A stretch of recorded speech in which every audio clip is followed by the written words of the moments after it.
لا ما عاد يرعبني ظلم يهددني لا شيء أخسره لا مهما يطول الدرب فالحق معه. أعوذ بالله من الشيطان الرجيم. بسم الله الرحمن الرحيم. الحمد لله رب العالمين والعاقبة للمتقين ولا عدوان إلا على الظالمين. أشهد أن لا إله إلا الله وأشهد أن محمدا عبده ورسوله. أما بعد. Hürmetlik Müslüman qarindoshlarimiz, bugun har bir qaysingizlarga sunmoqchi bo'lgan darsligimiz yanalam Uyg'ur musulmonlarining zulm zo'ravonlik ostidan, xorlik ostidan qutulishining sabablari degan temaning davomi bo'ladi. Aziz qarindoshlarimiz, biz yuqorida 5 turlik sababni bayon qilib o'tdik. Bugun shu 5 turlik sababning yana davomini davomlashtiramiz. Allah subhanahu va taolo hammamizni mushu dars so'zlangan mazmunlarning talabiga kelgili va bu mazmunlarni o'zimizning qisqagina hayotida izchillashtirg'ili, amalga oshirg'ili nasib qilsin. Aziz qarindoshlarimiz, mana bu Uyg'ur musulmonlarining izzatga erishishining, xorlikdan qutulishining 6-chi sababi bo'lsa, yanalam musulmonlar ara bir-birini haqiqiy bag'riga bosish, bir-birini yaxshi ko'rish, bir-biri bilan haqiqiy islomiy qarindoshlik, muhabbat o'rnatish. Payg'ambar alayhissalatu vassalam o'zining muborak hadisida shunday bir haqiqatni o'tirib qo'ydi. La tadkhulul jannata hatta tu'minu va la tu'minu hatta tahabbu. Rasululloh sallallohu alayhi vasallam mana bu muborak hadisda sizlar haqiqiy mu'min bo'lmay turib jannatga kirolmaysizlar dedi. Sizlar haqiqiy mu'min bo'lolmay turib jannatga kirolmaysizlar. O'zaro qarindosh bo'lmay turib, bir-biringlarni yaxshi ko'rmay turib, bir-biringlarga haqiqiy qarindoshlik mehrini bermay turib komil mu'min bo'lolmaysizlar dedi. Biz mana bu musulmonlar ara bir-birimizni yaxshi ko'rishimiz kerak. Bir-birimizni bag'rimizga bosishimiz kerak. Bir-birimizni qo'llab-quvvatlashimiz kerak. Hadis bizga shunday bir haqiqatni o'tirib qo'yatadi. Yanalam bizning jannatga kirishimizning birdan-bir asosi haqiqiy iymon bo'lish. İnsan qanday amalni qilgan bo'lsin, u amal chuqum haqiqiy iymonning turtkisida, to'g'ri bo'lgan bir e'tiqodning turtkisida ilib berilishi kerak. Agar undaq bo'lmay, biz davoni qo'yib, amaliyotda qilgan amalimiz riyoxo'rlikdan xoli bo'lmasa, qilgan amalimiz shaklivoz, rangvozlikdan xoli bo'lmasa, qilgan amalimizda faqat insonlarga yaxshilik qilish maqsad qilinib qolsa, biz bu amalimizning natijasini, mevasini Allohning oldiga borgan vaqtida yeyolmaymiz. Buning uchun biz haqiqiy mu'min bo'lolmay turib jannatga kirolmayotganmiz. Haqiqiy qarindosh bo'lmay turib, bir-birimizni yaxshi ko'rmay turib, bir-birimizni bag'rimizga bosmay turib, haqiqiy iymon etgan bo'lmayotganmiz aziz birodarlar. Mana bu musulmonlar ara bir-birini yaxshi ko'rishning, bir-birini haqiqiy bag'riga bosishning, bir-biriga muhabbat bog'lashning asosini yanalam iymonga olib bu hadisda chetilyapti. Mana bu yaxshi ko'rish, o'zaro muhabbat bog'lash bu iymonninki birdan-bir taqozosi, talabi ekanligi mana bu muborak hadisda o'tirib qo'yilyapti. Buning uchun barliq mu'min musulmonlar biz bir-birimizni bag'rimizga bosishimiz kerak. Bir-birimizni yaxshi ko'rishimiz kerak. Allah subhanahu va taolo hammamizni bir-birimizni yaxshi ko'radigan, bag'rimizga bosadigan musulmonlardan bo'lg'ini nasib qilsin. Endi 7-chi mushu Uyg'ur musulmonlarining izzatga erishishining, xorlikdan qutulishininki 7-chi sababi bo'lsa, musulmonlar ara bir-birini isloh qilish kerak. Ya'ni o'zaro bir-birini isloh qiladigan, bir-birini o'ngshaydigan bu holat ularda shakllanish kerak. Allah subhanahu va taolo Sura Niso'ning 114-oyatida la khayra fi kaseerin min najwahum illa man amara bi sadaqatin aw ma'rufin aw islahin. Mana ularninki yushurin, nurg'un yushurin suhbatlarida, yushurin faoliyatlarida, yushurin suhbat yig'inlarida hech yaxshilik yo'q. Faqat sadaqaga buyurgan, yaxshilikka buyurgan, mana shu musulmonlarning o'tirisini isloh qilishga buyurgan, islohotga buyurgan, mana bu kishilar buningdan mustasno. Demak, bizning yushurin faoliyatlarimiz, yushurin suhbatlarimiz, yuşurun yığılışlarımız yanılan Müslümanların menfaat için buluş gerek. Halislik bilen Müslümanların menfaatiga bağlangan buluş gerek. Allah Teala mana bu ayetning o'zida ularning yushirin suhbatlarining nurg'unida ko'pinchisida yaxshilik yo'q. Faqat sadaqaga buyurgan, yaxshilikka buyurgan va o'zaro musulmonlarga islohotga buyurgan, isloh qilgan mana bu kishilar buningdan mustasno deb ro'shan bir haqiqatni o'tirib qo'yib qo'ydi. Allah Teala mana bu oyatning oxirida va man yaf'al zalik, kim mana buni qilsa nima deb Allah'ın rızaligini talep qilib, Allah'ın rızaligini maqsad qilib, yuqorqidagi sadaqaga buyuradigan, ma'rufga buyuradigan, islohot harakatlarini olib boradigan, mana bu ishning o'zini faqat Allah'ın rızaligini qo'lga keltirish uchun, Allah'ın rızaligiga erishish uchun buni qilgan bo'lsa, fasawfa nu'tihi ajran azima. Biz mana bu kishilarning o'ziga buyuk ajrning o'zini beramiz dedi. Katta ajr bilan mukofotlaymiz bularni. Shuning uchun aziz qarindoshlarimiz, mana biz o'zaro musulmonlar bir-birimizni isloh qilmoqimiz, musulmonlar bir-birimizni o'ngshaydigan islohot harakati bilan shug'ullanadigan bo'lishimiz kerak. Musulmonlarning orasida fitnaning urg'uni chachadigan emas. Fitnaning pelikiga o't yoqadiganlardan emas. Musulmonlarni bir-biriga ishonmas qilib o'tadiganlardan emas. Balki biz musulmonlar çokum islohot harakati bilan shug'ullanish, musulmonlar o'ngshash harakati bilan shug'ullanishimiz mana bugungi bizningki bosh tortib bo'lolmaydigan buyuk majburiyatlarimizning birisi. Allah subhanahu va taolo sura Hujuratningki 10-oyatida yana shunday bir haqiqatni o'tirib qo'ydi. Nima deydi? Innamal mu'minuna ikhwa fa aslihu bayna akhawaykum wattaqulloha la'allakum turhamun. Müminler ola qarindosh deydi. Müminler qarindosh. Yani müminler dinda ola qarindosh. Sizlar mana bu qarindoshlarimning o'tirisini isloh qilinglar, o'ngshanglar. Alloh taolo barliq müminlarni o'zaro qarindosh ekanligini, barliq müminlarning o'zaro yana bu yerda bir-biri bilan bog'lanish, e'tiqodiy bog'lanishning bularda mavjud ekanligini, e'tiqodiy bog'lanishni e'tiqodiy bog'lanish orqali shakllangan bu qarindoshlikning o'zini Alloh taolo mana bu oyatning o'zida ihva so'zi bilan qarindosh degan ifoda bilan o'tirib qo'yib, fa aslihu bayna akhawaykum.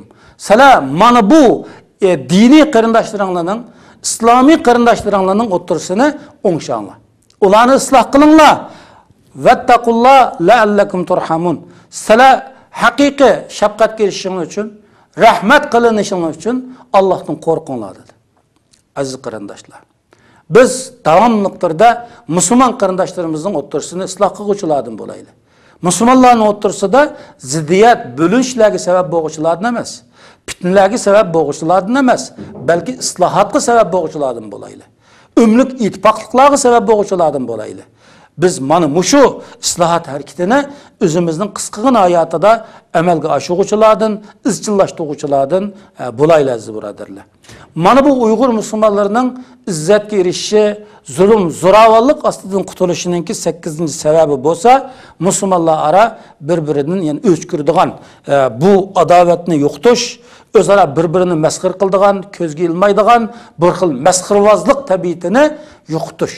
Mana bu dal Uyg'ur musulmonlarininki zulmdan qutulish, hurlik erishishning sabablari bu. Allah Teala Kur'an-ı Kerim'de ya eyyuhellezine amenu la yaskhar kavmun min kavmin. Ey mümin bo'lgan kishilar, ey iman etgan insonlar, bir qavmni, bir jamoani, bir shaxsni masxir qilmasin. Balkim shu masxir qilingan qavm, masxir qilingan jamoa, masxir qilingan shaxs masxir qiluvchilardan yaxshi bo'lishi mumkin. Yana Allah subhanahu va taolo sizlarning ichingizdan ayollar toifasi, ayollar bir-birini o'zaro masxir qiladigan ishni qilmasin, masxir qilishmasin.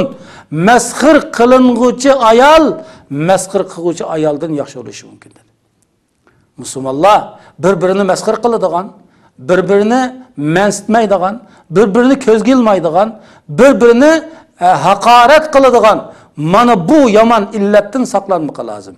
Allah subhanahu va taala mana bu ittifoqlikqa erishishning, zulmdan qutulishning, hurlikka erishishning birdan-bir sabablari ustida mana bu bizga alohida ogohlantirish qilyapti. Biz bir-birimizni masxir qilmasligimiz kerak. Masxir qilishdan nima keladi? Ziddiyat maydonga chiqadi. O'zaro munozirlar maydonga chiqadi, datalashlar maydonga chiqadi, oxirida dushmanliklar maydonga chiqadi. Shuning bilan ittifoqlik buziladi. Ixtilof o'tirg'i chiqadi, tapirqi ulashlar maydonga kelib qoladi. Buning uchun musulmonni masxir qilmaslik lozim. Musulmonni ko'zga ilmaydigan, kamsitadigan bu holatlarni shakllantirmaslik lozim. Alloh subhanahu va taolo mana bu oyatning oxirida "Vala tanbizu anfusakum." Sizlar o'zinglarni qanday qilmanglar? Malomat qilmanglar, ya'ni ayiblamanglar. Sizlar bir-biringni ayiblaydigan, bir-biringlarni alayda g'azinat qilib, sen uni qilmagan bo'lsang bu bo'lmaydi, buni qilmagan bo'lsang u bo'lmaydi. Demak, musulmonlar ara g'azinat qildigan, musulmonlar ara bir-birini ayiblaydigan bu holatlarni qilmanglar. Vala tanabazu bil alqab, laqamlar bilan chaqirishmanglar. Bi'sal ismul fusuq ba'dal iman. Iymondan keyin mana bu mu'min musulmon bo'lgan kishini fosiqlik bilan atash nima degan yomon da'vatida Alloh subhanahu va taolo. Oyatning oxirida Alloh subhanahu va taolo nima deydi? Va man lam yatub fa ulaika humuz zolimun.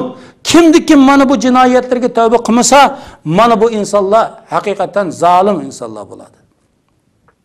Demak, biz mana bir-birimizni qarqoyoq ayblab, avu andaq, mavmandaq bugungi davra biz bir-birimizga mas'uliyatni atib qo'ydigan, bir-birimizni qarlab, bir-birimizni ayıplab qo'ydigan, bir-birimizni davomli qilib qaqshab, zarlinib qo'ydigan emas, kamchilikni tuzitib, ortiqchilikni joriy qildirib, umlik ittifoqni amalga oshirib, o'zimizning mas'uliyati nag'ichilik, majburiyati nag'ichilik. Biz bir musulmon bo'lib salohiyatimiz bilan nima ish qilmoqimiz lozim. Vatanning ichi bu holda ekan, biz chet ellarda yashab o'tibdik, nima ish qilmoqimiz? Mana bu masala ustida jiddiy o'ylanayotgan bir davrda biz. Mushundaq bir bosqichda biz aziz birodarlar. Shuning uchun biz birsi-birsimizga har turli laqablarni qo'yib, birsi-birsimizni har turli atalg'ular bilan atab, maholatlardan qutulish kerak aziz birodarlar. Mana bu haqiqiy xorliqni tugutib, zulmdan qutulishning birdan-bir yo'li. Shuning uchun Alloh subhanahu va taolo yana bir oyatning o'zida iymonli insonlarga, mu'min bo'lgan kishilarga alohida xitob qilyapti. Ya ayyuhallazina amanu ijtanibu kaseeran minaz-zan. Ey mümin bo'lgan kishilar, ey müminlar, nurg'unlagan gumonlardan, nurg'un gumondan musulmon qarindoshlaringlarga, oilalaringlarga nurg'un gumon qilishlardan o'zinglarni chetkalanglar, yiroq turinglar. Inna ba'daz-zanni ismun. Ba'zi bir gumonlar bo'lsa, haqiqatan gunohdir. Bir qism gumon qilishlar bu haqiqatan gunohdir. Vala tajassasu. Bir-biringlarning aybini izlamanglar. Jasuslik qilmanglar, tintinglamanglar. Bir-biringning aybini izlaydigan, kamchiligini, qusurini izlaydigan, uningdan davomliq turda qusur izlaydigan, kamchilik izlaydiganlardan bo'lmanglar.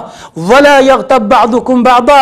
Sizlarning ba'zinglarning g'aybatini qildigan, ba'zinglarning oldi keyinda uni g'ajaydigan mana bu holatlarni qilmanglar. Ayuhibbu ahadukum ay ya'kula lahma akhi.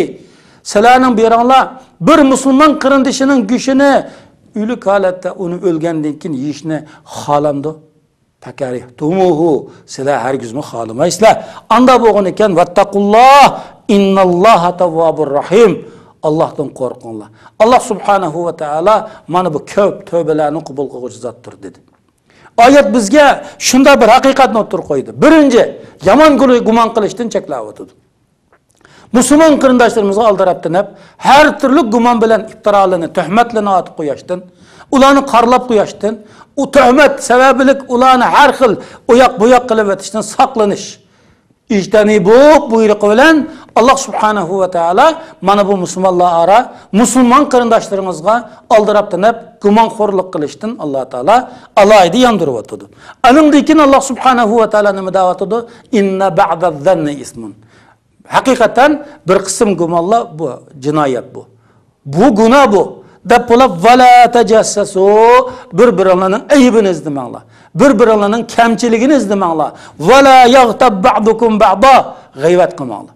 Aziz qarindoshlar, bugun biz umlik ittifoq da'vatimiz, birlashish da'vatimiz. Ammo birlashishning bir yo'li bor. U bo'lsa-mu haqiqiy Allohdan qo'rqish kerak. gumonxo'rlik qilmaslik kerak. Gumon bilan musulmon qarindoshlarimizni oldi-keyinni gap qilsak, agar uningda u illat bo'lib qolsa, g'ayvat bo'ladi. Agar bo'lmasa, tuhmat bo'ladi. Oxirda bu qilinayotgan g'ayvatni bir yerda turmaydi. Shu g'ayvat qilingan qarindoshlarimizning qo'liga yetadi-da, ziddiyat oladi. Ixtilof tugamaydi. Ziddiyat tugamaydi. O'zaro o'chmanlik tugamaydi. Birlik amalga oshmaydi. Her vaqt birlik ittifoqlikning davosini qilayotgan barliq musulmonlar qilinayotgan kitob shu. Biz Allohdan qo'rqmoqimiz lozim. Haqiqiy iymon e'tiqodga ega bo'lmoqimiz, Qur'on sunnatga mustahkam esilmoqimiz, oxirida sog'lom bir qalbga ega bo'lib, Allohdan qo'rqadigan bir musulmonga aylanmoqimiz lozim. Shu chog'ning o'zida biz gumon bilan musulmonlar va musulmon qarindoshlarimizning ustidan oldirabdan bir narsa deyishdan saqlanamiz. Çünkü haqiqiy Allah'tan korkan mümin Müslüman özünün qilgan her bir sözüdün Allah'ın aldığı hesap birdiğanlıqıga onun imanı var. Anda boğun eken o aldıraptan hep tilini haram emellerge yürgüzmeydi. Paket, delil ispatımız bulmagan havalasında da Müslüman qarindoshlarımızga guman qilmasligimiz gerek. Ularning oldi-keyinida de guman bilen töhmetlerini atmasligimiz gerek. Mana bu Kur'an ve Kur'an talimatı arkalık sizler bizge berilgen büyük bir buyruk aziz qarindoshlarimiz. Mana bu dal İslam ümmetinin Uygur Müslümanlarının hürlük erişinin, zulümün qutuluşunun sebeplerden mühim bo'lgan bir sebep. Endi muşu bizdinki hürlük erişişimizdinki yana bir sebebi aziz qarindoshlar, biz Müslümanlar ara bir-birimizga tajovuz qilmasligimiz, qiniga, melga, izzat arnumusiga, obro'yiga biz tajovuz qilmasligimiz kerak. Çünkü Peygamber aleyhisselam el-muslim ahul muslim. Musulmon musulmonning qarindoshi. Haramun alayhi damuhu ve irdo. Şu musulmonning o'ziga uning qini, uning izzat arnumusi uningga haramdir dedi. Aziz qarindoshlar, bugün musulmon qarindoshimiz emas, bir g'ayri musulmonmi bir musulmondan emin bo'lmoqi lozim. Peygamber aleyhissalatu vesselam özünün bir mübarek hadisida ala ukhbirukum bil mu'min. Mesela ki haqiqiy müminden haber qilmayman mı dedi. Sahabe kiramlar dedi ki ya Resulallah bizge şu haqiqiy müminning sifatini bir deb bergin. Shuningni bir xabar qilgin degan vaqtida Peygamber aleyhissalatu vesselam el mu'minu men aminahu'n nas ala amwalihim ve anfusihim. El mu'minu men aminahu'n nas ala amwalihim ve anfusihim. Mümin insaniyet özünün cini ve meli üstüde onun emin bulalıgan. Özünün cinini ve melini onun amanet koyalıgan kişi mana bu hakiki mümin dedi Peygamber aleyhisselam. Bugün insaniyet emez. Bir Müslümanga cinimizni, melimizni, kanimizni, arnumusimizni, kız balı akıllarımızı, sır, esrarlarımız amanet koyavutimiz buradarlar. Bunun için özünü Müslüman, özünü mümin davatkan barlık Müslüman özüge talep koyuş gerek. Özüge bir sual koyuş gerek ki men ma Müslüman qarindishimning arnumusiga tegadigan ishni qildimmi qilmadimmi? Pokisiz hareket qilyaptimmi qilmayaptimmi? Mana ko'ryapmiz. Nurg'un qarindoshlar pokisiz qalam tarotayotgan, pokisiz g'ayvat qilayotgan, pokisiz joylayotgan, ahli ilmlarning ko'zurini yag'urish uchun inovatini yag'urish uchun, ularni e'tiborsizlashtirish uchun din dushmanlar shu qadar mablag' sarflab tirishayotgan bo'lsa, o'zini musulmon atayotgan, musulmonlar da'vo qilayotgan insonlar tarafidan ham qalamlar bilan, tillar bilan, har turli iboralar bilan mana shunday ummatning, musulmonlarning peshvolari bo'lgan, yetakliguvchilari bo'lgan kishilarga har turli tuhmatlar aytilyapti. Allohdan qo'rqmoq lozim. Biz agar bugungi duch kelgan bu zulmdan, bu xorliqdan qutulamiz deyotganmiz, mana bu yuqorida o'tirib qo'yilgan bu sabablarning har birisini ijro qilishimiz kerak aziz birodarlar.